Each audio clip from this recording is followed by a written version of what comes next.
In this video, we're going to talk about how to play family shared games at Steam at the same time.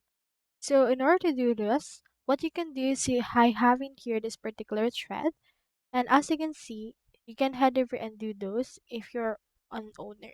If you're an owner, you can do this in offline mode, or if you're not an owner and playing while owner isn't, turn off the internet when owner is going to play.